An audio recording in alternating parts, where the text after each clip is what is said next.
Please welcome our mayor, Buddy Dyer.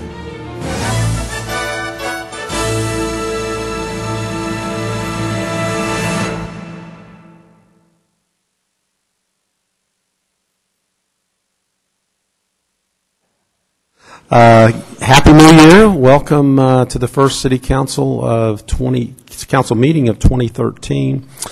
As is tradition, we're going to begin today's proceedings with the invocation offered today by Pastor Kerry Bates, Senior Pastor of the Downtown Baptist Church, located at 120 East Pine Street here in downtown Orlando in District 5. Downtown Baptist Church has been in existence for 27 years, and Pastor Bates has served the congregation for nearly 3 years. The church participates in numerous community service projects and missions, including Friends in Transition, which is a ministry to the homeless in our community.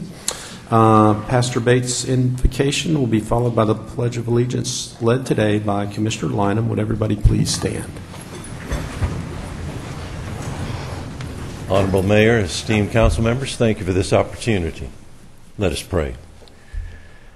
Our dear, most gracious Heavenly Father, as you look down from heaven, as you are present with us by your Spirit, we thank you for the orderly proceedings of government that you have established. We ask your blessing and guidance on all the proceedings of this council today, those that are involved, the actions that are taken, the lives that are going to be impacted. We do ask for wisdom, for clarity of thought, for insight. We know that you are the source of all wisdom, so we ask you to rule and reign in hearts and lives today, especially for those trickle-down experiences that will come from the meetings and the results of these activities. Lord, it is our prayer, as many of the activities going on in these days to come celebrate the life of Dr. Martin Luther King, that there would be protection, that there would be safety in our community, and that more and more of his dream would be realized for us in these days to come, of that peace and that living together in unity and oneness of mankind. Lord, we ask you to bless these council members, not only in their deliberations today, but bless their families. We know that working in places like this and situations in days like today are very stressful. So we ask that you would give them peace and their family members peace, and that there would be a very special manifestation and recognition of your presence and work in each and every one of their lives. We do ask you to bless Orlando. Lord, there are so many needs in our community. We couldn't begin to enumerate them. So today, in just a general way, we ask you to bless our people. We ask you to make more jobs available. We ask you to raise up more workers for those jobs. Bring more families to us that can be contributors to our community. And help us, Lord, to recognize you in the background of all these workings. For it's in Jesus' name we pray. Amen. I pledge allegiance to the flag of the United States of America and to the republic for which it stands, one nation, under God, indivisible, with liberty and justice for all.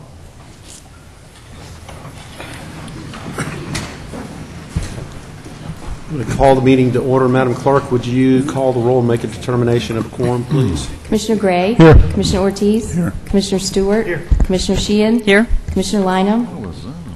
Commissioner Ings? Here. Mayor Dyer? Here. Mayor, you have a quorum. Thank you, Madam Clerk. See, I'm going to try not to miss the meeting of the minutes this time. So, is there a motion to approve the agenda review and City Council meeting minutes from the 19th? Motion by Commissioner Ortiz, second by Commissioner Stewart. All in favor of the motion indicate so by saying aye. Aye. Those opposed, the motion carries. So we will move to awards and presentations. Marcia, would you step up, please, and introduce our Dr. Martin Luther King Jr. Commission members for 2013 and our sponsors and the city employees that are involved with everything that's going to happen over the course of, I guess, the next, 10 days. Used to say days. Now I was thinking it's a week or so, but it's really over the course of a month. Exactly. Yes, Mayor. It's a great celebration in the city of Orlando. Thank you, Mayor Dyer and city commissioners. It is my pleasure today to have the opportunity to introduce some of our most dedicated citizen volunteers that work very closely with the City of Orlando, Mayor Dyer's office, and all of our citizens to bring about a really exciting Dr. Martin Luther King holiday celebration, and also throughout the year they work. I just want to give you a little background before I have them come up. I want to brag on them for just a minute. Just yesterday, they hosted and produced the Candlelight Vigil and Interfaith Service, which you may have seen in the paper, and which had an amazing turnout of over 400 people that came to participate with the mayor and his commission last night. So it was very exciting. They've raised over $60,000 in private capital, private cash, to actually implement the programming that they are producing for the city over the next 10-plus days. They've also secured more than 20,000 in-kind sponsorships in support of that. But most importantly, that has been done through more than 30 committed partners, who, some of which are members of the commission and other organizations, companies in our community that are just great servants to our community. They are sponsoring on the calendar, which I know we've been publicizing it, and most of you all have a copy of the calendar, but they are publicizing more than 30 events total, but 12 MLK events that they are actually involved in directly, including the Mayor's Humanitarian Awards Banquet, which will recognize 59 outstanding middle and high school students with a special evening and an award ceremony hosted by the mayor on March 18th. That culminates actually the celebration. So they've done a lot. They've increased their marketing this year, and obviously their public relations work is going very well, with the front page of the Orlando Sentinel yesterday, as well as radio stations, television stations, and media groups that have been showing a lot of support this year. So with that, I just, as I said, wanted to brag on the work that they've done. I've had the pleasure, along with Patricia Newton and Reggie McGill, of working with them throughout this process. I would like to introduce to you officially the members of the Mayor's Commission. And when I introduce you all, if you would please come up and just stand up front. We just want to see you and have people applaud you very quickly. We're going to start with, get my list here. We're going to start with Brandy Han, who is serves as a member at large and is actually the longest sitting member of the MLK Commission. She has been with the commission, Brandy, for how many years? 15 years. She is one of the original members. So Brandy kind of leads the charge. And after Brandy, she's with Han and Chapman, PL. We'd also like to invite up Cressida Jackson. Cressida is a member at large. She's also been with the commission for a lot of years. I won't say maybe a decade, I don't know. 12? Long time. A lot of commitment here. Then I'd like to ask Corey Johnson, who is our representative from OUC, our signature sponsor, the reliable one. Did I get that right, Corey? Okay. Okay, good. I'd also like to have Diane Pickett Culpepper, who is Vice President of Government Relations at Bright House Networks, member of the commission and one of our sponsors. I didn't mention that Corey is the supervisor of meter services and emergency technology at OUC. I'd also like to introduce Michelle Dorcine, who is with the Greater Haitian American Chamber of Commerce. I'd like to introduce Jean Francois, who is a regional director, and he is with Zero Chaos. And he's actually standing in for Ken Goodwin, somebody I know who actually serves on the commission. But thank you, Jean. Then I'd like to introduce Lee Nimkoff, who is the Vice President for Property Management at Brio Properties, another longtime member of the commission. I'd like to then introduce Dawn Ofadial, who is with the Office of Community Relations at University of Central Florida. And then Jonathan Perry, Esquire, who is with Greenberg Torg, PA. Let's see, we also have with us Cran Riley, who is with Wayne Dench Charities, Incorporated.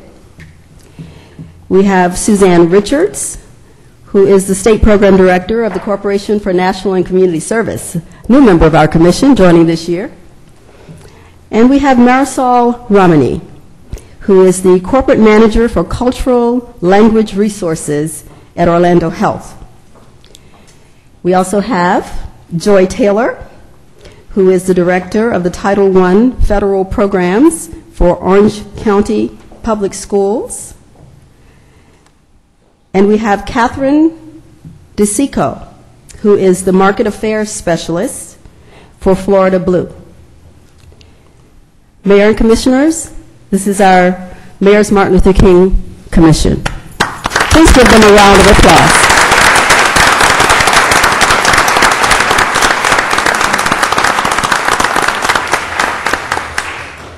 Mayor, I know you have a proclamation, and if you would read the proclamation, we will have a photo. Thank you, Marcia.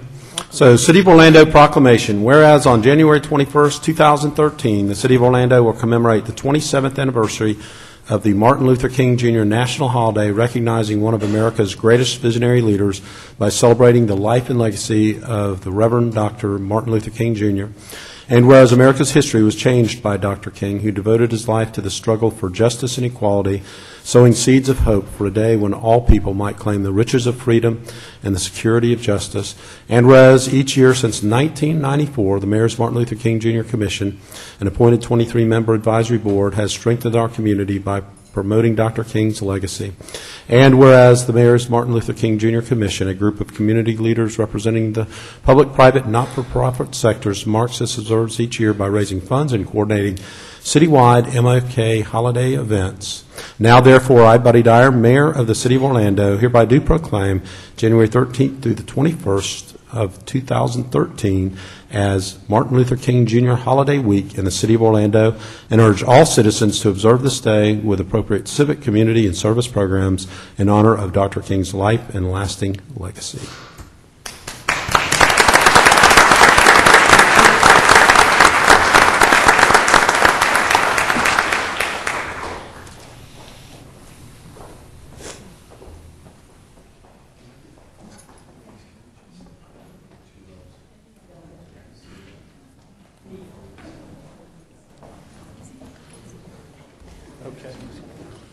Jonathan, don't get too far in the middle. Man. Move, get over on the right. Get on the right. Too much in the center. That's not helping.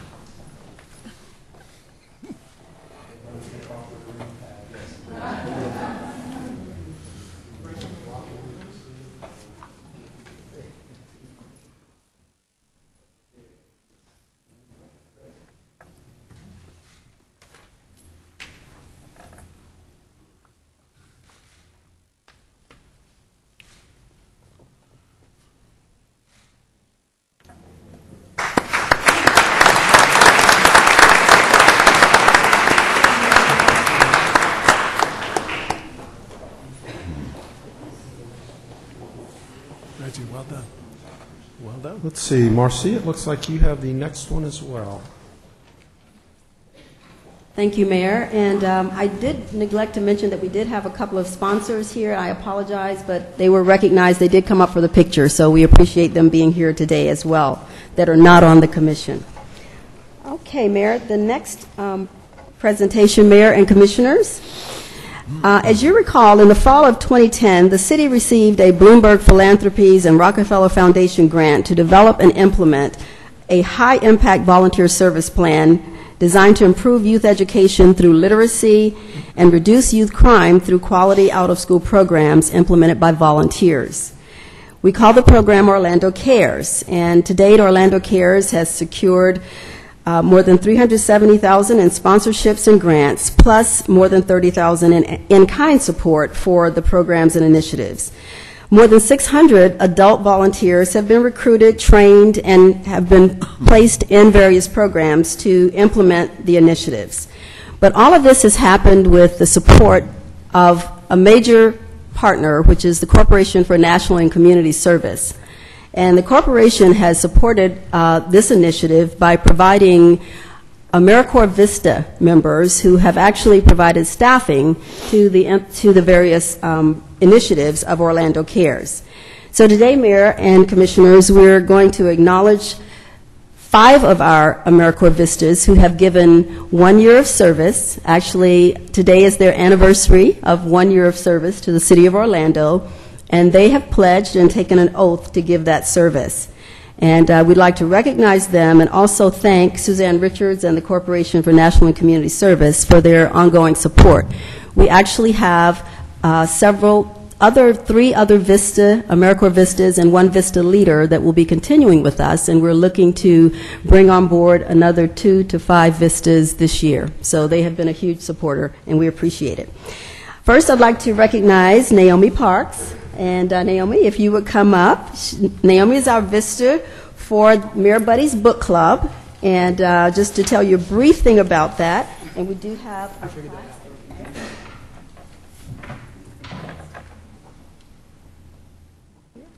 Thank you.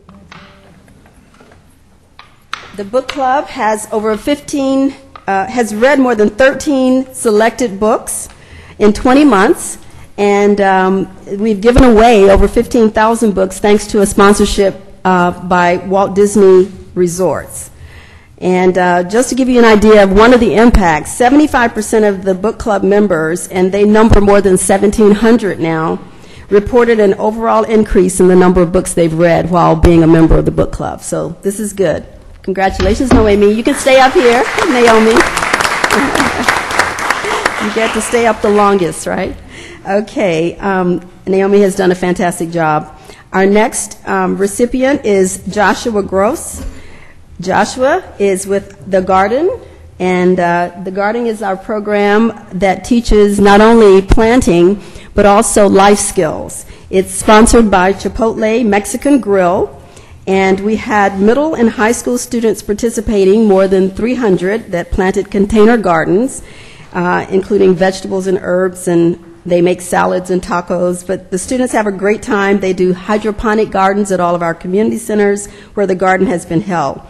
To date, we've had 7 10-week sessions, and we're starting one today, actually. Another group of sessions will start today, and Josh has done a tremendous job. We appreciate all your hard work, Josh. And just as an example, what has happened is 98% of the students have reported increases in maintaining at least one life skill while participating, and 93% of the students that are in the garden said that it helped them make better choices. So let's give a hand to Josh. Our next recipient and our next Vista is Jennifer Williams.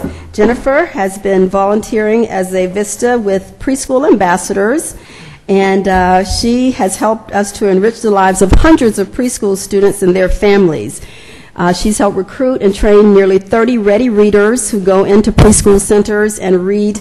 More than 4,400 stories have been read over the past year, and this program has had some great results, with 85% of the families contacted being enrolling their children in the voluntary pre-K program, and 86% of the VPK centers expressing an interest in continuing and being a part of Preschool Ambassadors. So congratulations, Jennifer, great job.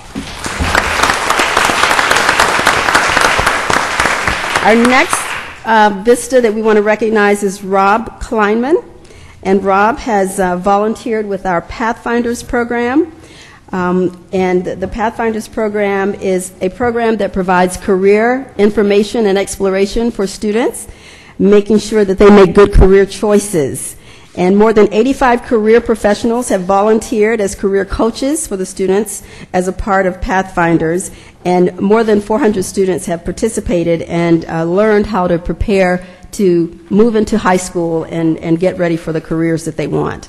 So Rob, great job. Thank you.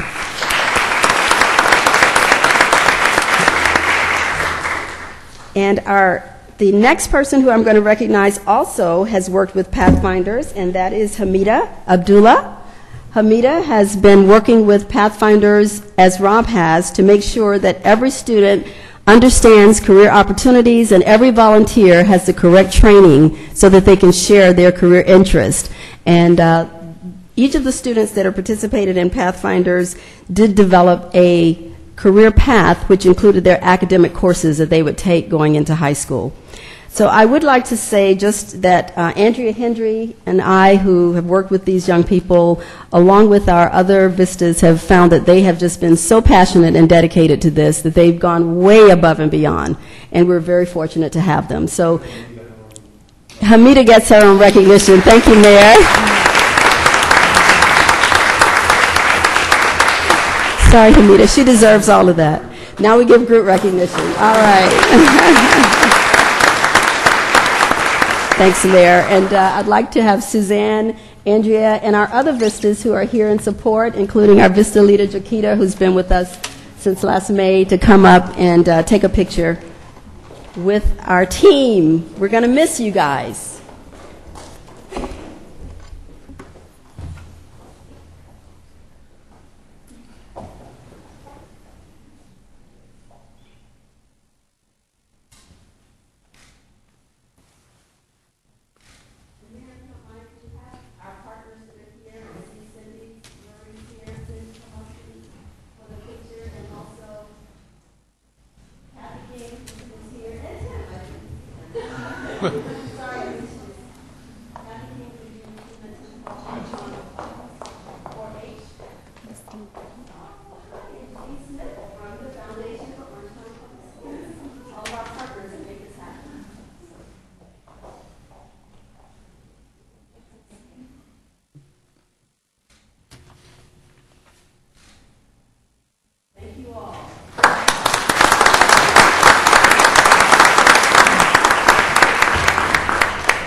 Okay.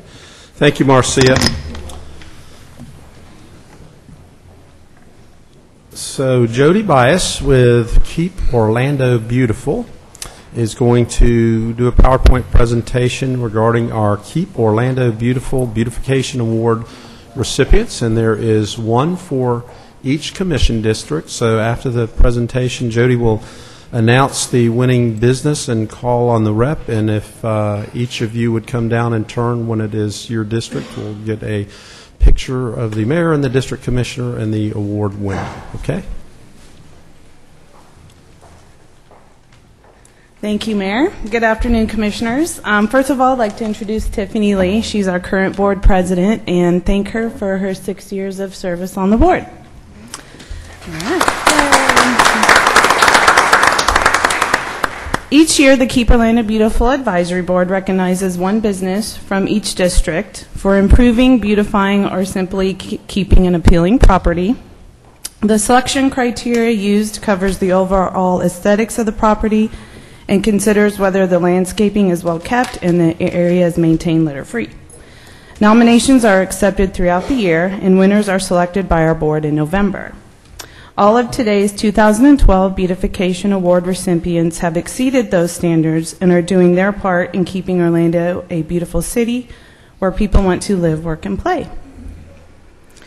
So now I would like to introduce District 1. The winner for District 1 is Checkers, located at 4400 Curry Ford.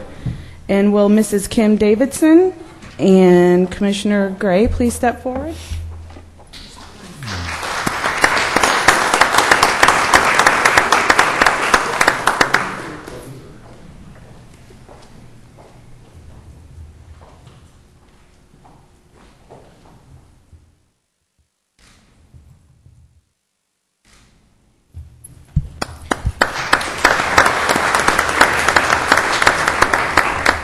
Okay, and for District 2, the winner for District 2 is Ceviche House, located at 1163 South Cimarron Boulevard. And will Mr. Eduardo Munoz please come forward to accept your award?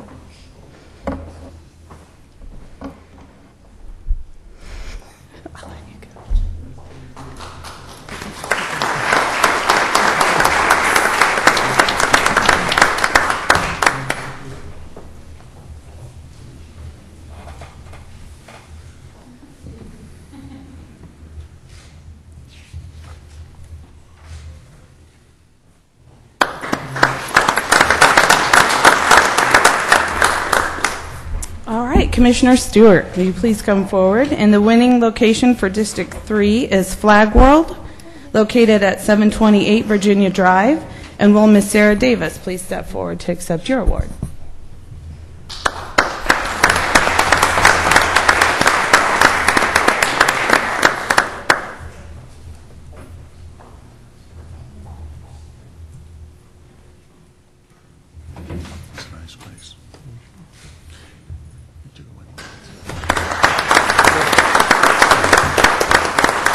Commissioner Sheehan, will please come forward. And the winning location for District 4 is In Bloom Florist, excuse me, not Forest, located at 325 West Gore Street. And will Mr. John Koblinski please come forward to accept your award?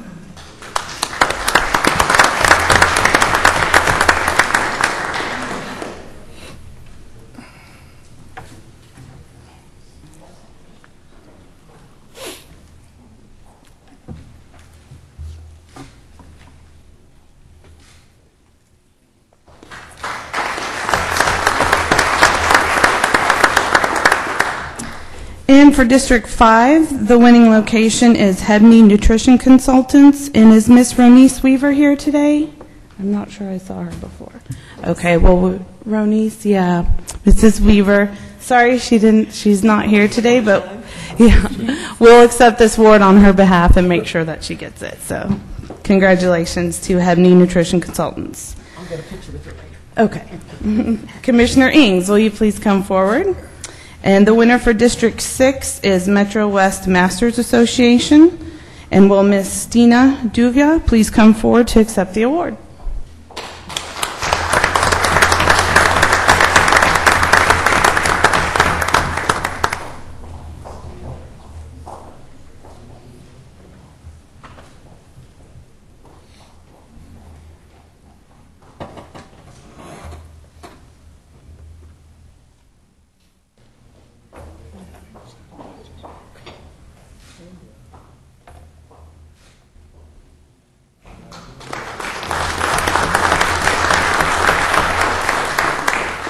All right, well, thank you to all this year's recipients for setting a positive example in our community, and we look forward to a great 2013. Thank you.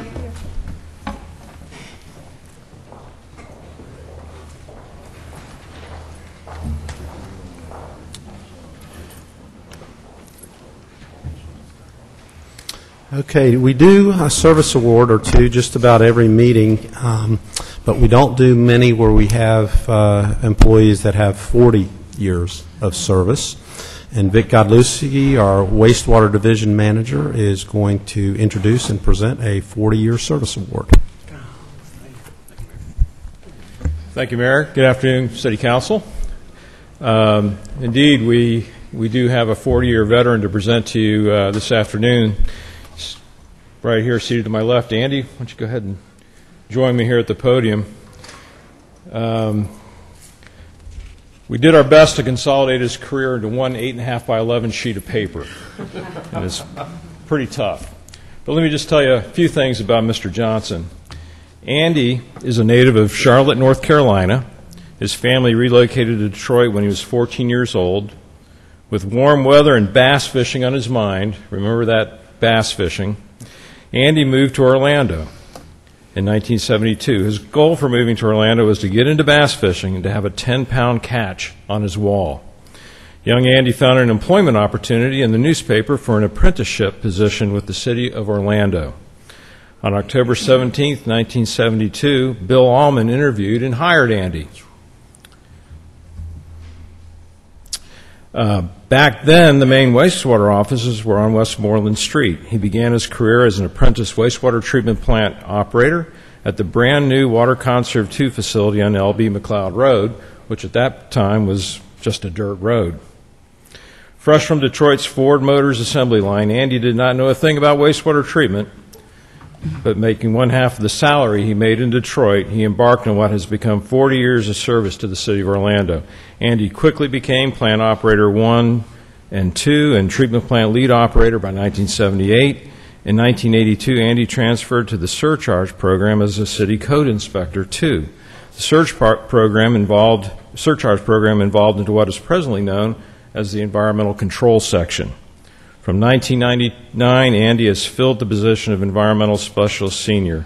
Throughout his 40-year career, he consistently has climbed the wastewater treatment ladder, which gave him a wealth of experiences and has added to his expert knowledge.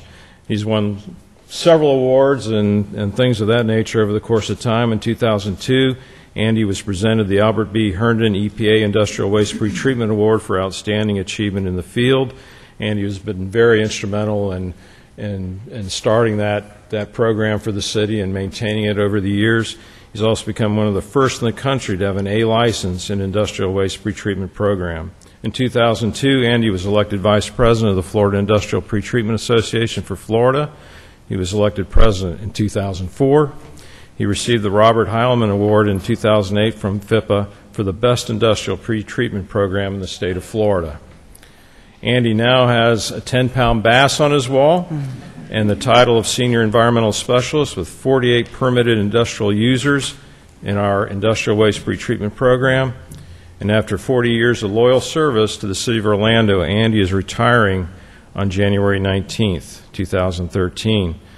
I can tell you we have mixed emotions about Andy's retirement. We're happy for him that he'll have time to pursue his bass fishing hobby, but we're also sad that we won't be working with him anymore.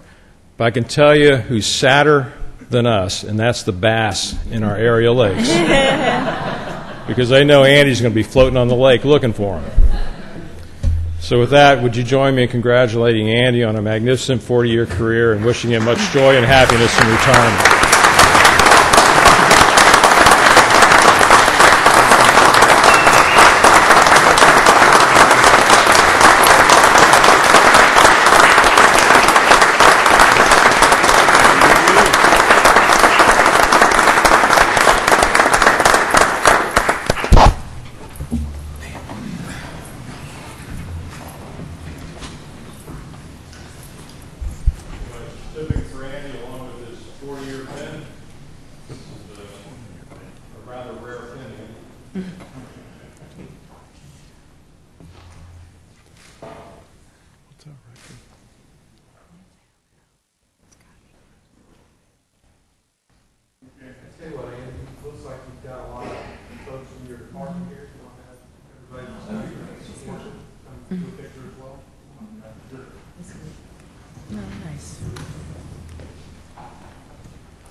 You're not even that old, are you?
Okay, we'll move right into the mayor's update.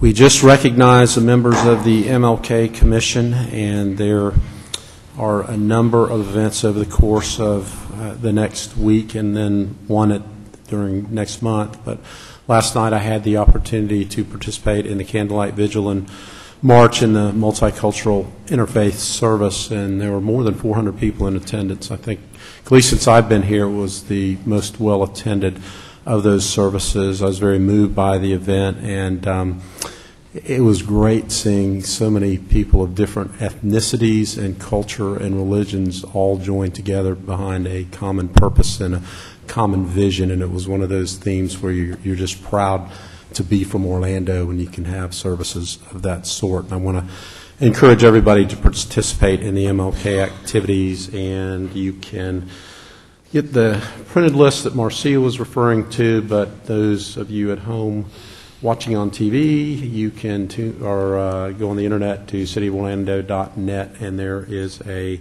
list of the various MLK holiday activities. January 12th, Commissioner Sheehan, marks what? The one-year anniversary of our city's domestic partnership registry. So to date, I just updated this morning, 777 couples have registered with Orlando's domestic partner registry. Another reason to be proud that we are from Orlando. And I've also been moved by all of the positive comments that we have received related to being the first city in Central Florida to adopt the domestic partner registry. It's certainly an important step to making sure that we are as inclusive as we can possibly be, irrespective of race, religion, or sexual orientation. And I don't know what the number is now, but it's more than 10 other cities that have mirrored our effort and adopted our very same ordinance around the state. So good to be the leader. All right, I see a friend of mine who just dropped in to visit us, and that's the former mayor of New Orleans, Mark Morial, who is the president and CEO of the National Urban League. He's also, like I was, a Florida member of the state Senate. Mark, thank you for joining us. He's here with Allie, who heads up our local urban league. Mark, you want to come up and give us a few remarks? Welcome. You're always welcome here in Orlando and at Orlando City Hall. Thank you very much. Thank you, Mayor Dyer, and to members of the commission. First of all, I've come to Orlando to bottle and package this very good weather. And I'll be taking it back to New York with me in about 2 hours. We don't let anybody take it from here to there. You have to come experience it here. That's part of the 55 well, million I just visitor may be back. equation. And, of course, it's good to see Commissioner Lynham and all of the members of the commission. And I'm in town for two reasons. Actually, last evening, had a chance for the first time to visit Gainesville and speak at that community's Martin Luther King Hall of Fame event. And, of course, today I've had the great pleasure to visit with the board and volunteers and staff of the Central Florida Urban League, our affiliate here in Orlando. As you know, under Allie's leadership, they've been on a path forward and a path back. And I want to say to each and every one of you how much we appreciate this community's support for the work that he's doing to bring that affiliate back and restore it to a measure of stability and strength in Orlando and the entire Central Florida region. Second thing I will simply say is for all of us as public servants in 2013, this is an important year because we're 50 years past one of the most important years in American history, and certainly one of the most important years in the 20th century, and that was 1963. It was a year of incredible progress, yet it was a year, Mr. Mayor, of tremendous violence. It was a year when Medgar Evers was assassinated, a year when 4 little girls were bombed at the church on 16th Street in Birmingham. It was a year when the young, dynamic President of the United States, John F. Kennedy, was assassinated. But it was also a year when 250,000 people from all races, backgrounds, creeds, and colors gathered at the Lincoln Memorial to hear a whole series of speeches, the most memorable, of course, was that of Martin Luther King and his vision for the nation.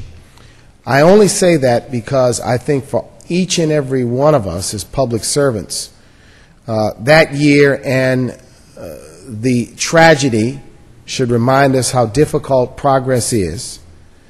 The triumphs should tell us that when people come together, when people determine to have a vision, not for themselves but for their children, positive change can indeed be done.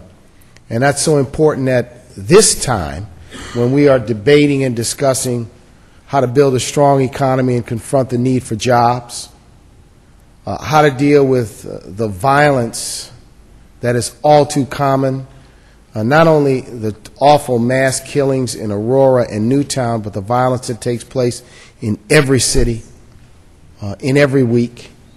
And when we're trying to find better ways to educate our children, that those efforts 50 years ago, I hope, inspire us to the positive and inspire us to do the very best. So today, I just want to thank you for your public service. I'm so proud of the work that Ali is doing, and know that his work merits your support as we want to be a positive force on behalf of the great, the city beautiful, the city of Orlando and the Central Florida region. So God bless you, and thank you.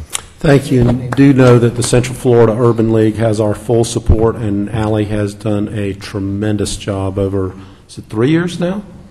3 years now that he has been at the helm and has righted that ship, and that we have a number of partnerships with the Urban League here, and we will continue in that vein. Thank you, Mayor. Thank you. I want to also add my deep appreciation Ms. for the work you do. And I know here in Orlando they ask, why do I travel so much? Because I get to meet good-looking guys just like this. Hey. You're kind and generous. And a lot of work done, too. So thank you very much for your service. Well, thank you for your service. Take good care. Thank you.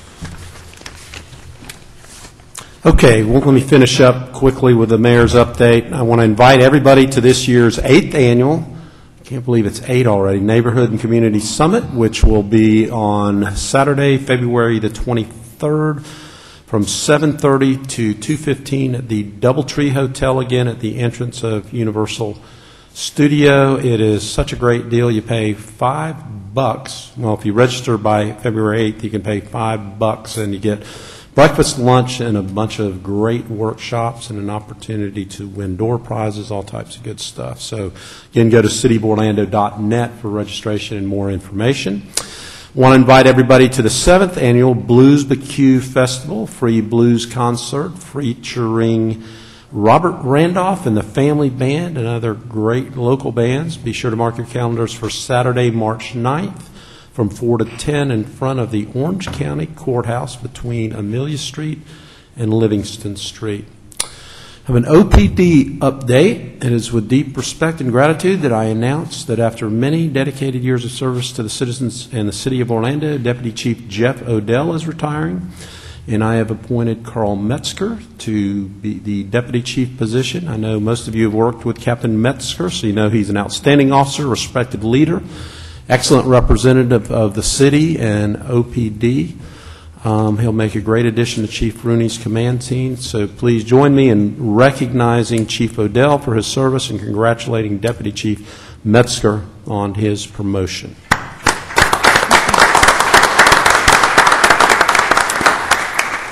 I want to highlight one of our citizens.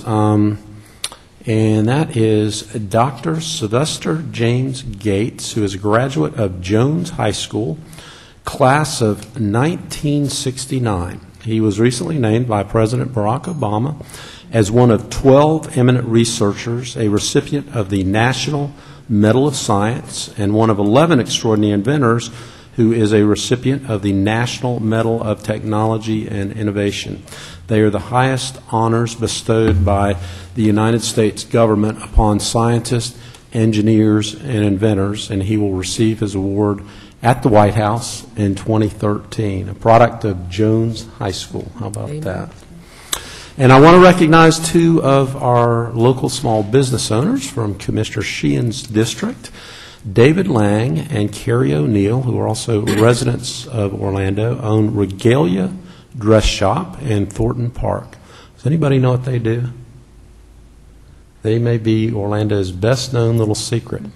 They dress beauty pageant contestants, and this past Saturday, they dressed the newly crowned 2013 Miss America, Miss New York, and not only that, the first runner-up and the second runner-up, Miss South Carolina and Miss Oklahoma, and they are one of our small businesses in the Main Street District of Thornton Park.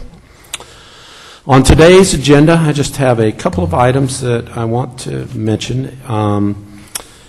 Commissioner Ings asked about this morning, but we have an item to promote bicycling in Orlando through a very comprehensive study that will look and help us master plan and connect our existing trail networks with new bicycle trails and on-street routes. So some of the connections that we're going to make will be between Medical City and the Lee Vista area, the Cimarron corridor with both the southeast and downtown, closing the gap in the Katy Way Trail, an extension of the Lake Underhill path towards downtown, trail connections in the Mercy Drive area, making connections to the Shingle Creek Trail and the West Orange Trail, a western expansion of the Orlando Urban Trail to Washington Shores and to the Shingle Creek Trail. So we have been a bicycle-friendly community since 2000, and we are currently home to over 290 miles of urban bicycling trails, signed routes,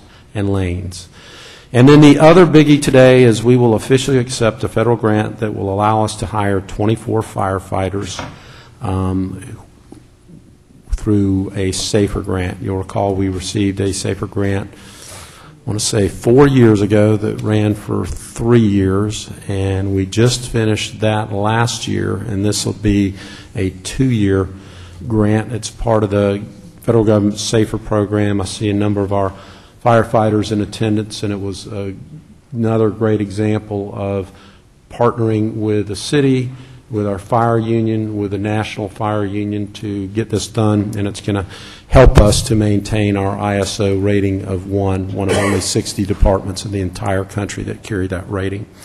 With that, I'm going to move on to the consent agenda, and the consent agenda is a number of items that are acted upon through a single vote of council, and we allow each of the council members to update you on items in their district or of general concern. We rotate the order that we start, and today it is District 5. Commissioner Lynham. Thank you, Mayor, and Happy New Year to everyone, and I pray you have a prosperous 2013 and a very engaged one. So I want to make a couple of announcements first. And Ebony Nutrition, who won our award for District 5, I'm very sorry they were not here because they have collard greens and kale around integrated in their garden, in the landscape of the yard. So it's a good way we can get that into the garden. And I see Bob, and he did the garden out front Friday. And I love this little garden that Ebony Nutrition did to show you how to use food in the regular landscape without overpowering the neighborhood. Also, I'm going to encourage everyone to go online and look for the MLK celebration times. We went over them a little bit earlier, but on Saturday, the 19th, is the parade. I'm going to miss the birthday of one of my dear friends who's turning 100, but I hope she'll understand. But to congratulate the Vista team also, I was very, very proud of them and the things that they do. For the agenda, I'd like to go with agenda item, I think it's B6. I am very, very proud of that item, that the city was able to take over that part of the magic space. It makes sense, like Mr. Morial was saying, that we have jobs and job opportunities. We have business to move forward. And while talking to Mark earlier, I told him I agree that it was better to finish 10% of something than to allow it to deteriorate and not move that space forward, Mayor. So whoever staff was moving on that, I'm very proud that we did the right thing. And I know we'll get our money back we're going to always get our money back. And on C2, that's regarding the bicycle trails, you know, two of my top priorities with Metro Plan as its chairman, thanks to Mayor Dyer, is trails, and that's the walk trails, the bike trails, and whatnot of my two priorities for 2013. So this was one of those items that really you can get your arms around. You really, really embrace it. So that was a great idea. But I saw something unusual on agenda item C4 on Greenworks, and I was very happy regarding a roundtable discussion. And one of the recommendations, Mayor, was to invest more in transit. People are getting it. We do need to have a great public transit system, and we have got to move forward on getting dedicated dollars for Links. I know later this month, Mayor Dyer will become chairperson of the Links board, and we're looking for some really great things to happen under his leadership. I'm really happy about that. There was another recommendation. It said to produce more locally produce goods and services. That has been a banner cry of mine for ever since I've been on council and even before as a local social worker, so I'm very, very thankful. And it said solid waste. There was something about solid waste. I wanted to make a recommendation. I've talked to Mike Rose about it, Mayor, that we move forward with a lawsuit against these companies that are littering our streets with the junk car signs, the tax refund signs, the divorce for $99. Well, maybe not that one, but which I'd seen that one earlier. But no, but those things are really litter. And most people in our community don't seem to understand that they ought to go out in front of their businesses and remove them because it is litter. So maybe in this year we can move forward more aggressively than the robocalls. We may have to literally just think about some other more severe consequences for these people. C5 was a great agenda item on our share. I don't know what it is, whether it's $340 or not, but to share with Orange County that cost. Now, the piece that got all of our attention that the mayor's talked about, and that's the day, I don't know, over the holidays when Bernie is one of my favorite children, and gave me that call and said that we have $5 million. And I want to congratulate the firefighters because I know how hard you work and how hard you work as servants in going to D.C., telling the story, doing the things we got to do, getting to know the president, going to Tallahassee, lobbying on your behalf and the behalf of our city, just as I've done for years. So congratulations. I really appreciate the work that you do in bringing that Safer Grant dollars to us for 24 new firefighters, or continuing. So thank you very, very, very, very much. Now, I have to bring up one item, because Mark asked me about this after the agenda, and that was the workday agenda item back on November 5th. And I talked to Rebecca, and she briefed me just last week. She gave me a great briefing. So I wasn't here for the first one. I don't know. It seemed to me I was. But that day, November 5th, Mayor, if you all can remember, was we were trying to get out of here. That was the day First Lady Michelle Obama was coming to town, and we really wanted to get out to Southport to welcome her and see her and be with her. And the only question I had about that agenda item was I did not want us to make the mistake that the school board did when it adopted SAP. It was a $10 million program. It almost destroyed the school district. It was a dreadful, and cost them millions and millions of dollars. I don't like the idea of sole sourcing big items, but I understand when we've got to do something to move our agenda forward. That was it. I went back and got my notes. That was not an item I was going to vote no on. I voted no on G3. I supported that agenda item. Of course, I didn't know all the details, but I believe in the future, Rebecca said maybe in a few months we can sit down and discuss it some more. But I appreciate her briefing me on that, but I wanted to set the scenery of what we did that day and the kind of mood we were in. We were really trying to get to November 6th and welcome our First Lady. Thank you. Thank you, Commissioner. We'll move to District 6. Commissioner Ings. Thank you, Mayor. I'd like to start off with the agenda at item C2, and this is in reference to the local agency program agreement with the Florida Department of Transportation for the bicycle route plan study. And this is a great opportunity for us to improve on our on-street bicycle lanes that sometimes conflict with regular lanes of traffic. And this is a great program for us to be involved in, and I thoroughly support this because we do have bicyclists out there, and we want to encourage them to utilize the lanes and to travel in the lanes and to travel with traffic.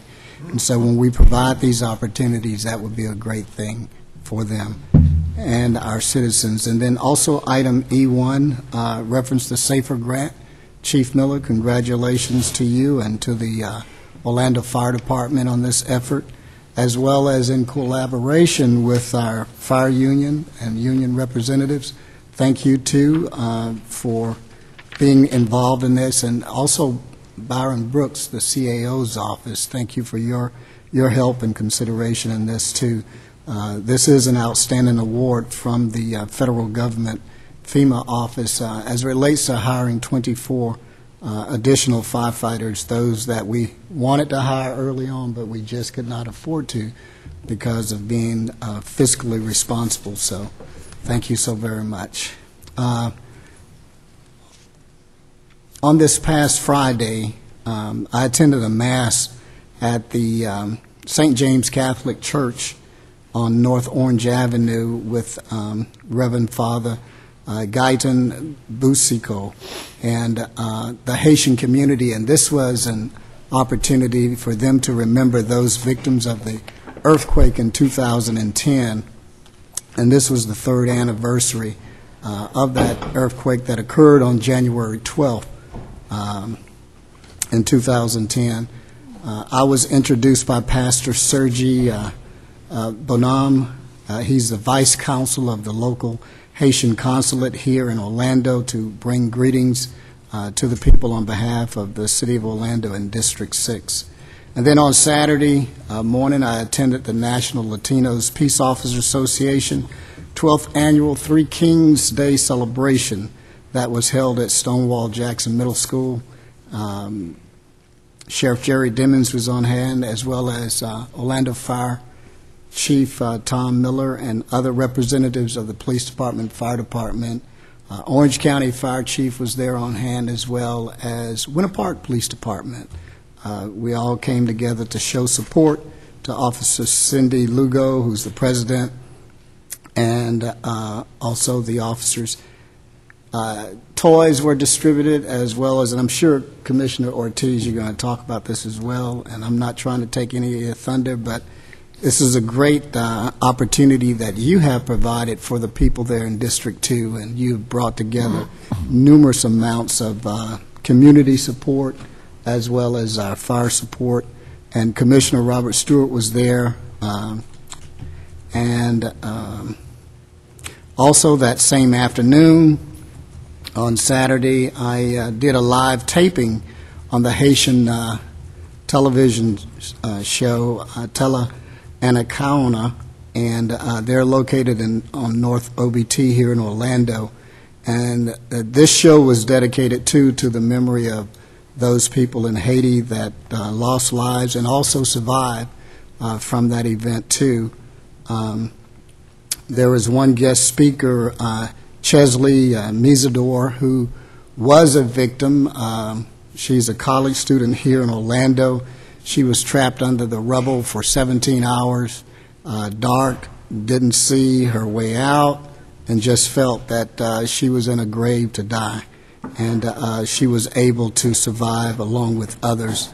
The TV hostess, Natasha Wiley, was on hand, and Reverend Sergi Bonhomme introduced me and was my translator during this particular taping. And also that evening at 7 p.m., I was with the Haitian pastors from Central Florida, also in commemorative third anniversary service for the January 12th, 2010 earthquake. It was held at the Philadelphia Haitian Baptist Church off of Pine Hills Road in Orlando. And Pastor Bonhomme introduced me as I brought greetings to the congregation. Church was really packed. And also remembering Haiti after the earthquake event that we do here at Orlando City Hall. This year will be our third year. The event will be held Tuesday, January 29th, here in City Hall Council Chambers at 6 p.m. And we're going to have some of the survivors of the earthquake in Haiti to give testimony and talk about their experiences. And we're also going to have Haiti's Consulate General, Lord Prosper, who's going to be on hand to be involved in this particular program. And that's all I have, Mayor. Thanks. Thank you, Commissioner. We'll move on to District 1. Commissioner Gray. Thank you, Mayor. I have one comment in the interest of time, and that's on item B6. As Commissioner Lineham said, we're in kind of a tough spot, and we need to step up and do this, so I support that. There's contractors who have done work that haven't been paid, and I think long-term it will benefit the arena. However, the notion that we entered an agreement without identifying and securing the source of the improvements for this large of a lease, I don't think was very prudent. I've shared that with staff, and I think they have agreed to look at that process again so we can prevent this. But on balance, I think it's the right thing to do. I think we all wish we weren't in this spot, but we are. Yes. And I think we can prevent that from happening. So thank you, Mayor. Thank you, Commissioner. We'll move to District 2. Commissioner Ortiz. I got to say, Commissioner Gray is breaking all records. He always does. This is great. Thank you, Mayor. I sincerely hope that you all had a great holiday season, and I want to wish you all a happy, healthy, and prosperous new year. I'm very excited about and ready about what's coming up in 2013, what it's bringing to us. I hope you're all still following your resolutions, because from what I hear, I heard that on the radio this morning, that by the 17th day of January, everybody have forgotten about the resolutions. So I hope we're still counting on what we have ahead of us. How are you doing, Commissioner? I think I'm doing good. I'd like to take this opportunity to give my most sincere condolences to my friend, Mr. Tom Callan, who lost his brother last week. Also to city employees, Mrs. Carolyn Washington, who lost her sister, Jose Tate, who lost his father, and to Maribel and Alfredo Ortiz, who lost their grandmother recently. Also want to take this opportunity to express my condolences to Mrs. Dora Toro, is a good friend of ours from La Prensa newspaper, who lost her mother earlier this month. So we're keeping everybody on our prayers. I want to once again congratulate Mr. Munoz, owner of Ceviche Restaurant, for winning this year's District 2 Beautification Award. I want to welcome a special guest with us today from Miami. It's Mr. Orlando Chavez. Mr. Chavez represents Global Humanitarian Foundation. You want to stand up, Mr. Chavez? Thank you for being with us this afternoon. Thank you, sir. I want to congratulate the National Latino Peace Office Association for another very successful Three Kings event this past Saturday. I regret not being there. I had a commitment in Puerto Rico. Thank you, Commissioner Samuel Ings, Fire Chief John Miller, Deputy Chief Robert Pigman, Fire Deputy Chief Frank Cornier, and Captain Orlando Rolon for attending the event. Thank you, Commissioner Stewart, for your donation of toys and bicycles. Chief Rooney and Chief Miller, thank you so much for your continued support to this organization, and thank to the Central Florida Hispanic firefighters led by Fire District Chief Anibal Saez, who has been helping the NLPOA with this event for the past 6 years or so. So I really appreciate your all's help. As a reminder, attention to District 2 neighborhood leaders, our next meeting will be this Thursday, January 17th, starting at 6:30, and the meeting will be held at the Dover Shores Community Center. In items of the agenda, item C2, I also want to express my congratulations, and I'm excited about this, along with Commissioner Lineham's priority. We're really looking forward to this bike trail. I'm looking forward myself. I want to start coming to work on a bicycle. So I need to lose some weight. So anyhow, item E1, I would like to congratulate the Orlando Fire Department, especially our union members, the board. You guys have worked extremely hard and lobby extremely hard to get this grant passed. So we really, really thank you. Thank you for your efforts. And once again, congratulate the newly appointed Deputy Chief Carl Metzger. Chief Carl Metzger happened to be my sergeant when I was at the bike unit on Paramore a while back. So yes, and we had a great time too. So this is great. I have now 2 deputy chiefs that were partners at one time or another. So that's awesome. Thank you, sir. Thank you, Commissioner. We'll move to District 3. Commissioner Stewart. Thank you, Mayor, and also I'd like to extend my congratulations to Captain Metzger. The North Patrol is coming through again in the clutch. Appreciate the work that y'all do so much, and how you respond to the public. I appreciate that, and of course to Chief Jeff Odell. Thank you for his years of service. Chief Miller, congratulations, and members of the Firefighters Union, thank you very much for your work again. The Safer Grant is it shows the country's commitment to public safety, but it also gives us a chance to continue what we're doing with our ISO rating. So thank you very much for the work we did. It's great to be able to be in cooperation and working together to accomplish these tasks. So thank y'all for your work. Let me also say thanks to Transportation Planning and Transportation Engineering for One Less Car, One More Park last week. It was a fun event to be outside. I love having the chance to visit. We had a lot of really neat creative ideas. Maryland, it's a great idea. I appreciate you doing that. But it also allowed us to share some of the things that we do in our community and the great assets that we have in the city. So thank you for that.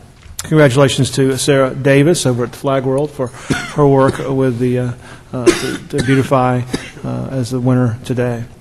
My condolences to Cliff Sutton, his family, Barbara Sutton and Dusty and Missy and the girls, and Cliff passed away a couple of days ago and had a wonderful celebration of his life last week. Cliff was known as Mr. College Park in real estate and growing up, and as a wonderful community leader, and just did it quietly and with a great deal of personal attention. So just really neat life to live, one we all will be envious of. A couple of quick things I want to make some announcements on. One is the Otronicon is back this weekend after the festivities with the Martin Luther King Day. Come over to Orlando Science Center and enjoy Otronicon. It's a chance for us to highlight a portion of our business in our community, high technology, and get a chance to look at that. It's really just a great way to see what's happening in our own community right here, and I appreciate the work that they do over at the Orlando Science Center to bring these types of things there. And we'll talk about technology and interactive technology, video games, simulation technology, all that's going to be going on. So get a chance to be out this weekend, enjoy that. Also, on next Monday, the District 3 will be the target for the planting seedlings for civil rights over in Rosemont. We expect about 200 to 300 people to come join us, and we'll get a chance to spend the morning of the 21st doing community service and giving back to one of our great communities in Rosemont area. So please come join us if you'd like. There's more information on the city website, and Keep Orlando Beautiful. And then one other thing on the agenda, one other quick announcement. I had an opportunity to represent the city over at the new opening, or the grand opening of the new facility for Goodwill Self-Sufficiency facility. We looked at a couple of figures they shared with us. Last year they helped place 724 jobs, which I thought was just great in our community. One little place that did that. They moved out to the east side of Orlando, and love having them out there. But they went back and did some research and found out over the course of 20 years, and Orlando obviously was instrumental in starting all this and the work that we've done for years, but they've looked like they've impacted more than at the very minimum, more than $124 million worth of salaries of people that they've placed in terms of jobs in our community. That represents everybody they placed, that they only got core salary just for 1 year only.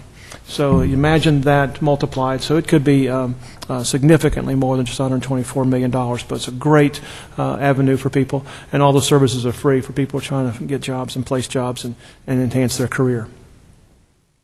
And then on B6, I share a little bit of the same concerns about where we are with the Turner construction, but I do think that it's a prudent decision for us to move forward. I think there's a way for us to make lemonades out of this lemon that we've been given.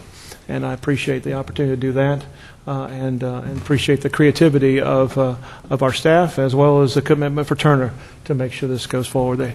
This is going to be a good asset for us in the course of the next few months, and we'll get a chance to enjoy that asset and enhance that neighborhood. So, and that's all that I have, Mayor.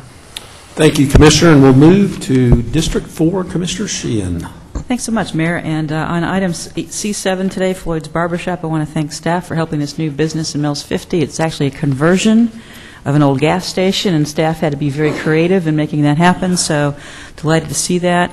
Also on item H2, support for the Asian Lunar New Year. Joanne Grant and Scotty Campbell are here from the Mills 50 and Ivanhoe Main Street. And I just want to thank them for participating, and that's just become the signature event. It's just a great parade and wonderful community celebration in Mills 50. On item E1, the SAFER grant, I'm delighted, again, that we're able to keep staff on hand. And anybody that wants to criticize the federal government for stimulus funds and things like that needs to understand that we're having to get grants to offset the cuts that we've had to put in place, and we're making sure that we're putting firefighters on the streets. So anything that's casting aspersions on the President for helping us out with these very important grants is ridiculous, but this is the kind of thing that we can do with those grants. In the district, unfortunately, Peg Foskett, the president of Baptist Terrace, passed on. She had leukemia. Lovely woman and absolutely delight. She's a former city employee, and our thoughts and prayers are with her family. And I want to thank all the sponsors of Wheels for Kids, and especially my police liaison, Evan Cantrell, and Bill Stevens. They don't get a lot of credit for what they do, but they worked really hard on this all year long. We gave 87 bicycles out to needy kids. We've given out over 1,000 altogether. And no tax dollars are involved, folks. It's Baker Barrios Architects, Brassfield and Gorey, GAI Consultants, Usler Group, Old Town Brokers, Massey Communications, Workscapes, Walmart Supercenter, OPD and Chief Rooney, OFD and Chief Miller, the Orlando Housing Authority, staffs of Breeze Terrace Rec Center, and South Street Ministries, Bicycle Ministries. So it's just a great event. We get lots of help. And it's wonderful to see looks on those kids' faces, because a lot of times that's the only Christmas gift they're going to get. So again, I want to really thank my sponsors, because a lot of times we the politicians get the credit, and we do a lot to put it together. But the bottom line is it's the sponsors that make this happen for these kids, and I thank them from the bottom of my heart. And if anybody wonders why I'm staggering today, I did the Disney Half Marathon over the weekend. I'm only disclosing that because, yes, I can't walk, but I got the hardware. So that's why I'm moving rather slowly today. Yes, I am in agony, and I think everybody should try it at least once. Thanks, Mayor. That's all I had. Congratulations, Commissioner. If she has the medal, that means she crossed the finish line. Yes. 3:26:32, so I avoided getting picked up by the bus, which is a good thing. 3:26. 3:26. I know that's slower than your time, but Bill did it in 2 hours. My assistant Bill did it in 2:54:14, and he even trained. So I'm all about the finishing, Commissioner. So me too, Mayor. They've got some pictures of me at the end, and I'm just as agonized as I look in that picture. So I just remember coming when I did it the year I turned 50, so that was a few years ago. But coming down that one road, and then all of a sudden you realize you're going to have to go up the up-ramp on that overpass. Yep. Uh-oh. I was hitting the wall then, too, but it was a great experience. All right, Commissioner, you want to move the consent agenda? I will move the consent agenda, Mayor. Motion. Second by Commissioner Lynham. All in favor, indicate so by saying aye. Aye. Those opposed, motion carries. Without objection, let's recess the City Council meeting. There is no CRA meeting, so we will convene the Neighborhood Improvement District Board of Director meeting. There are two items. Is there a motion to accept the meeting minutes of the NID Advisory Council from December 18th? So moved. Second. Motion by Commissioner Sheehan, second by Commissioner Lynham. All in favor of the motion indicate so by saying aye. Aye. Those opposed, so the motion carries. And number two, the meeting minutes from the Advisory Council workshop on that same date. So moved. Second. Motion by Commissioner Sheehan, second by Commissioner Stewart. All in favor of the motion indicate so by saying aye. Aye. Those opposed, motion carries. We'll adjourn the NID meeting and reconvene the City Council meeting. That brings us to hearings, ordinances on first reading. Madam Clerk, if you would read that. An ordinance of the City of Orlando, Florida, amending the Growth Management Plan to amend the official future land use map by changing the future land use designation of certain property near the intersection of Narcoossee Road and Dowden Road from airport support high intensity to airport support medium intensity, changing the future land use designation of certain property near the intersection of Lee Vista Boulevard and State Road 417 from urban activity center to office medium intensity, amending future land use sub-area policy S39.4 relating to land near the intersection of Lee Vista Boulevard and State Road 417, amending future land use element policy 1.1.7 relating to the interpretation of future land use boundaries, amending historic preservation element figure HP2 to reflect the landmarking of 500 South Orange Avenue, providing for severability and an effective date. So moved. Second. Motion by Commissioner Ing, second by Commissioner Stewart. Dean, I think one of the items needs further explanation, so I will ask you to do so. Thank you, Mayor. Good afternoon, everyone. The reason I'm here is that we received a letter from James Bennett, who is the manager of the Utilities Department, Solid Waste Division, and he raised some concerns about the proximity. With what organization, Dean? Did I say Orlando? Orange County. Orange County, I'm sorry. And he raised a concern with regard to the proximity of the landfill that's operated by the county to the proposed area of the Beltway Commerce Center that would become potentially residential under this proposed change. So I just wanted to go over a few of the details of this change so you understand where we are in the process and what is actually being proposed. Today you're looking at only the GMP amendments themselves, change to the future land use and the sub-area policy. There will be a change to the DRI, which is actually rescinding the DRI and replacing it with a new PD that will replicate the conditions of that PD, but those are for a future date. Sorry.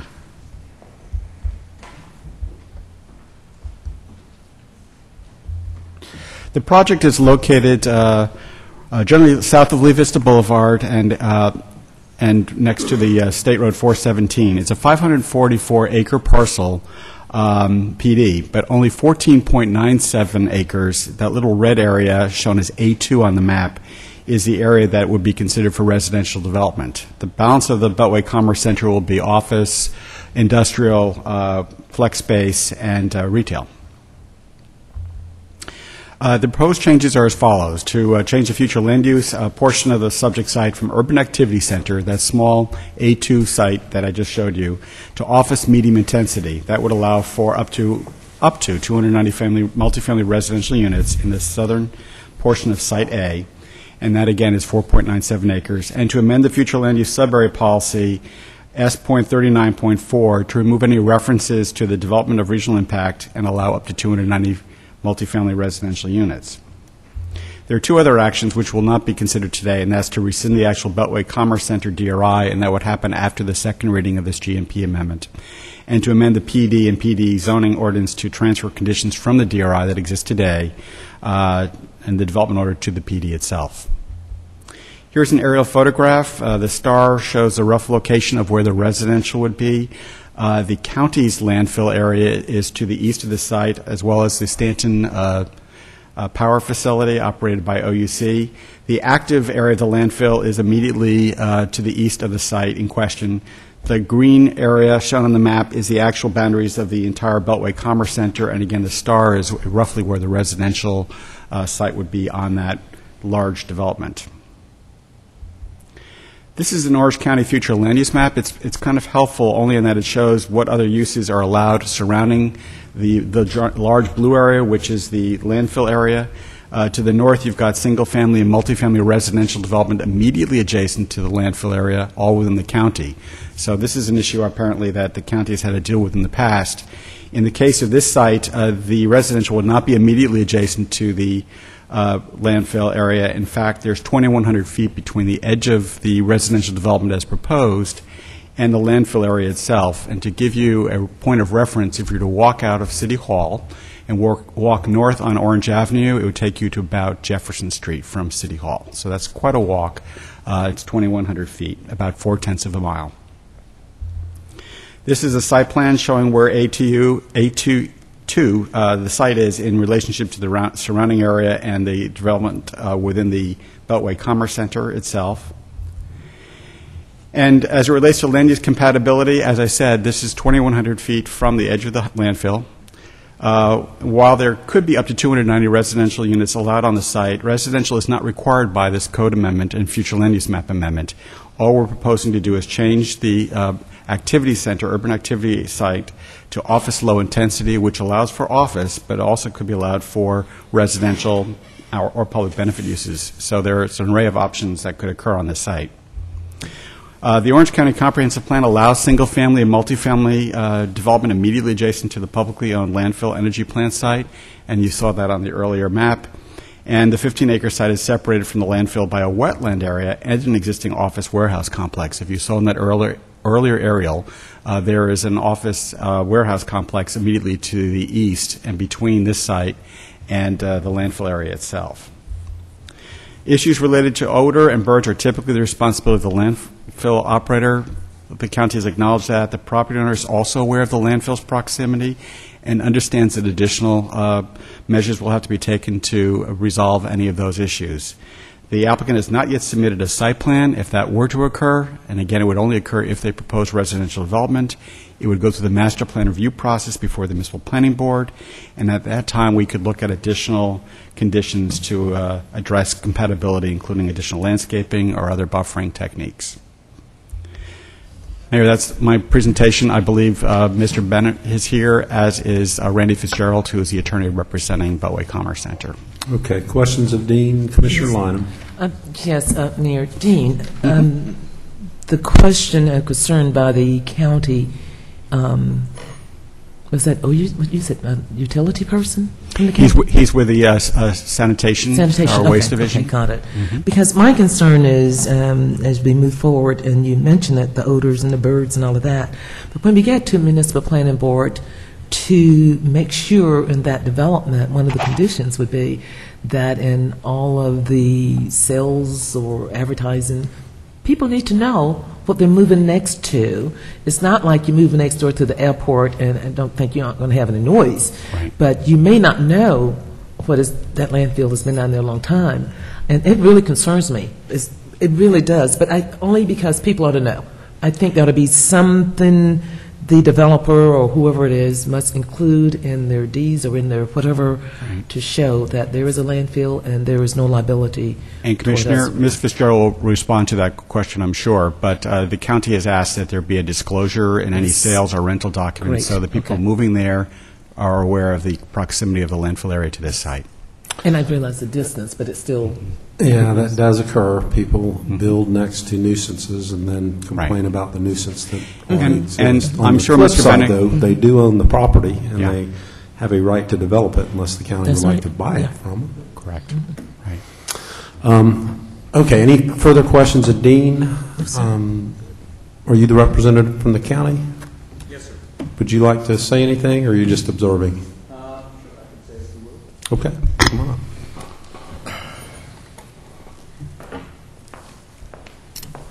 Good afternoon, Mayor and council members, and thank you for taking the time to let me talk to you today. I know this is a ticklish situation. I'm the manager. My name is James Becker. I'm the manager of the Orange County Solid Waste Division, which includes operations and oversight of the landfill. We know garbage smells. We know we have issues associated with garbage, and we do the best we can do to be the best neighbor we can be to all the people around us. And in seeing this development coming on, which does require a change in the planning to allow for the residential units to go in there, I felt it was in the best interest of all concerned to at least put our concerns and thoughts in front of the council for their consideration. We open at 4 a.m.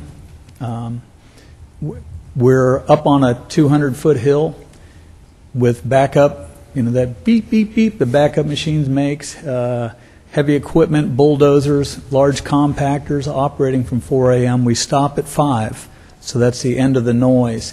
Birds are an issue from November through April. We really can't control them. They're migratory birds. They go all over the place. They come from all over. In that period of time, a lot of them are attracted to our property by the garbage, but also because it's a 5,000-acre property. The problem is that we're right on that east side operating this landfill, which brings into concern these issues of locating a residential property. We do have odors, and we have an odor control system. The best odor control system is still going to have some odors associated with it. And despite my pleas, people have not yet figured out a way to remove the odor from the garbage that they put out for delivery to the landfill. So it's an issue, and if you're that close, you're going to be smelling the garbage. We have litter as well, particularly on windy days. Again, we're cleaning our Young Pine Road, which enters the landfill twice a week, doing our best to keep things clean. Our immediate neighbors understand. I'm not so sure about new neighbors, particularly if we have 290 new neighbors right there next to that smelly operating landfill. So that was our issue, and I wanted to bring that in front of you, and thanks. And if you have any questions, I'll be happy to answer them. Well, you're certainly on the record. We understand your concern. Well, I got you here. How do you feel about gasification?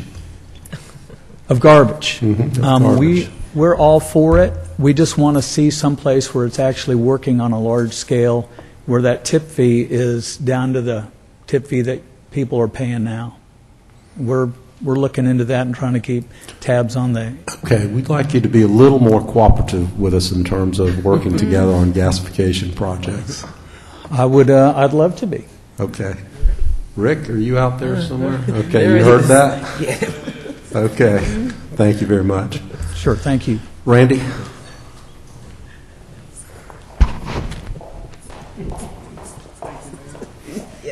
Good afternoon, Mayor, Commissioners. I'm Miranda Fitzgerald with Lowndes, Drostick, Doster, Cantor, and Reed Law Firm, 215 North Eola Drive. I'm sticking to my sticker here, sorry about that, representing the Beltway Commerce Center.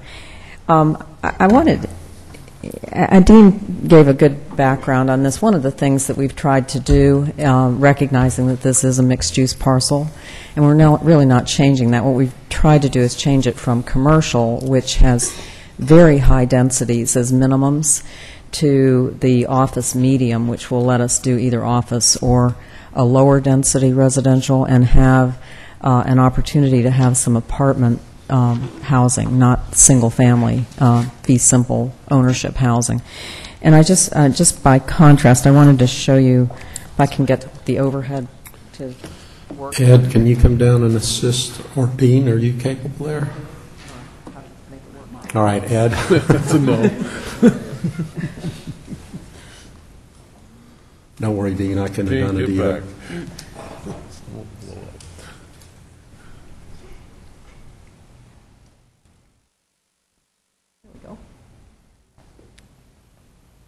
Yeah, that's great. Let me just play with it a little bit.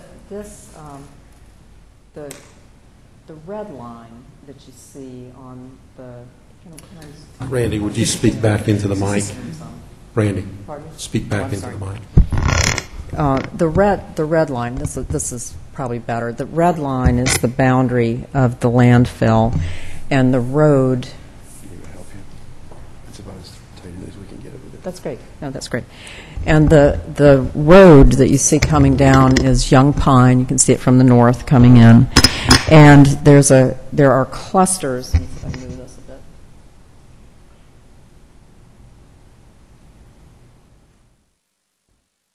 So with that view, you can see the residential that's along Young Pine Road. This is actually one view that shows residential.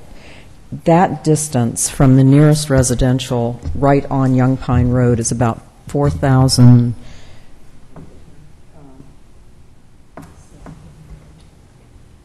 It's about 4,700 feet.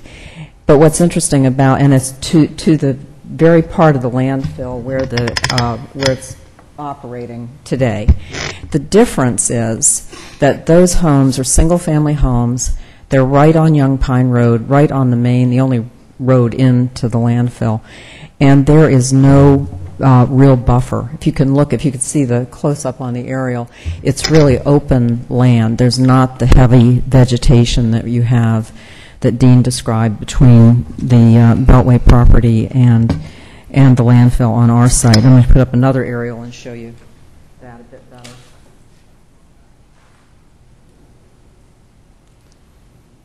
So on this aerial, you can see the industrial buildings that are already in existence on Beltway here, the white buildings, and then this is a huge, really a very heavy strand of heavily forested wetlands between the eastern boundary of the what would be the multifamily site and the boundary of the landfill. And as we calculated this just using Google Earth, and the distance, I think these are ponds on the western boundary here of the landfill, it's about 2,700 feet as we did it on Google. It may not be quite accurate, but it's a distance. And I think the point is it's over very, very heavily vegetated, forested wetlands.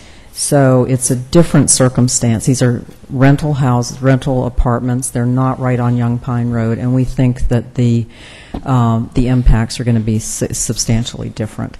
So we're trying to create some diversity. We're trying to have more market diversity in the project in hopes if we can get an apartment there, that will generate some of the non-residential uses and have that symbiotic relationship of jobs and housing.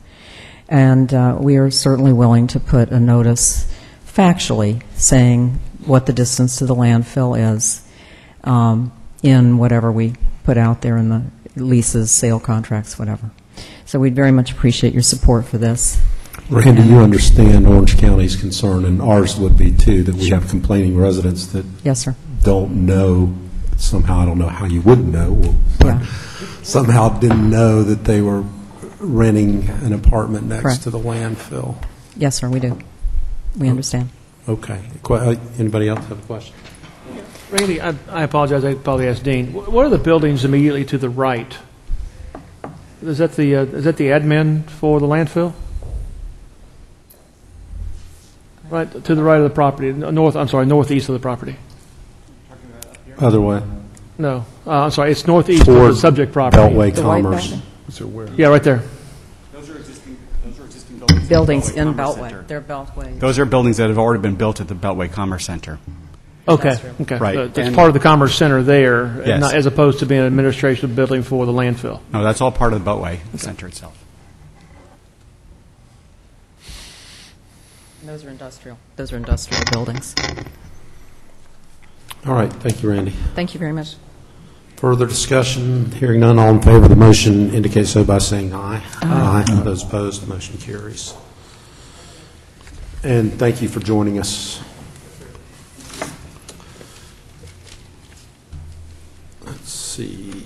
Okay, we are on ordinances first read. Madam Clerk, number 1. An ordinance of the City Council of the City of Orlando, Florida, annexing to the corporate limits of the City of Orlando, Florida, certain real property generally located north of State Road 528, south of Lee Vista Boulevard and west of Narcoossee Road, and addressed as 7276 Narcoossee Road, comprised of .91 acres more or less, amending the city's adopted growth management plan to designate the property as industrial in the city's official future land use map, and designating the property as industrial commercial district with the aircraft noise overlay district on the city's official zoning maps, providing for severability, correction of scrivener's errors, and an effective date.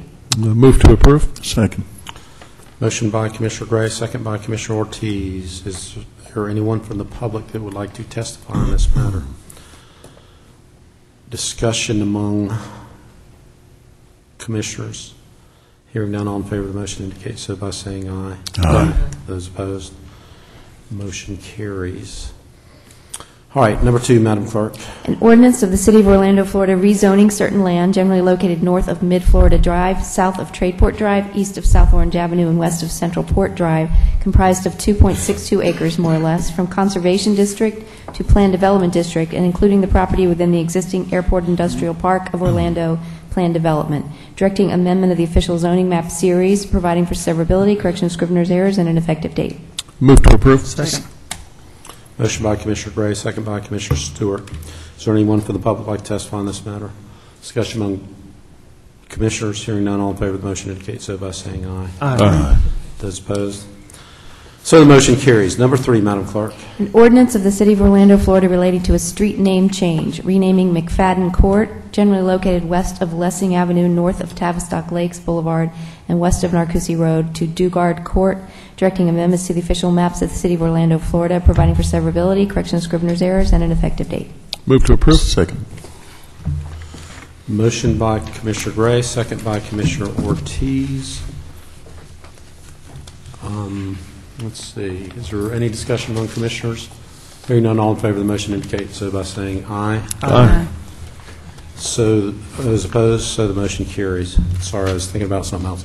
Man, it occurs to me in that hearing that I did not open it up to the public, although we had public testimony.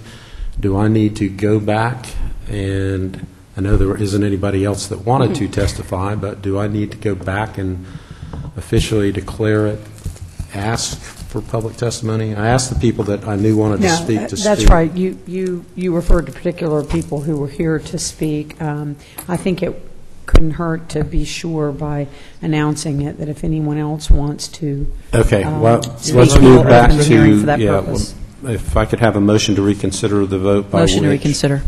Second. Motion by Commissioner Sheehan to reconsider the vote that passed ordinance number 2013-3, second by Commissioner Stewart. All in favor of the motion to reconsider indicate so by saying aye. Aye. So the issue is back before us. Is there anyone from the public, I'm going to open this up for public hearing, anybody that did not have the opportunity to, nobody's not on our Staff. city staff Right. here, so I'm guessing that there's not. But just in case, anybody that would like to speak on this issue? And I'd like to ask the clerk to confirm that no one indicated to you or filled out any forms indicating a desire to address the council or speak publicly about the matter. That's correct. Thank you. Okay, so I then, Commissioner Gray, need another motion to pass the ordinance again. A motion to approve? Second. Motion by Commissioner Gray, second by Commissioner Ortiz. All in favor of the motion indicate so by saying aye. Aye. Those opposed, the motion carries. Okay, do we have any general appearance? No, Mayor, we don't. All right, then good first meeting for the first of the year under 2 hours. How about that? Happy New Year to everybody. I hope everybody has a chance to attend one of the MLK events or two, and congratulations, Commissioner Sheehan, on completing that 13.1-mile run. We're adjourned. All right.